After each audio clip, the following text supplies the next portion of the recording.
ठाकरे सेनेच्या संसदीय पक्षाकडून फुटेर खासदारांना पत्र पाठवण्यात आले। शिंदे सेनेत विलीन झाल्याचं बातम्यांच्या माध्यमातून समजल्याचा या पत्रातून दावा करण्यात आलाय। शिंदे सेनेत विलीन झाल्याचं चित्र निर्माण केल्याचा मुद्दा मांडलाय।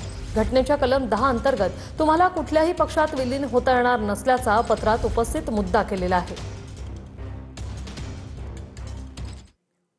तर ठाकरेंनी नाशिकमधील 15 नगरसेवकांना मातोश्रीवर बोलवलं। नाशिकमधील नगरसेवकांसोबत बुधवारी मातोश्रीवर बैठक होणार आहे। ऑपरेशन टायगरच्या चर्चेच्या पार्श्वभूमीवर मुंबईत ही महत्त्वाची बैठक। नगरसेवकांच्या भूमिकेसह पालिकेतील राजकीय समीकरणांवर चर्चा होईल। तर राऊतांचा नाशिक दौरा रद्द करण्यात आलाय। आता थेट मातोश्रीवर आढावा बैठक होईल।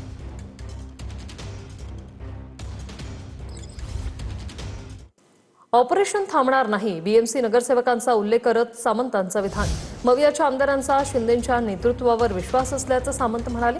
ऑपरेशन कधीही थांबणार नाही, चालूच राहणार असंही सामंत यांनी म्हटलंय।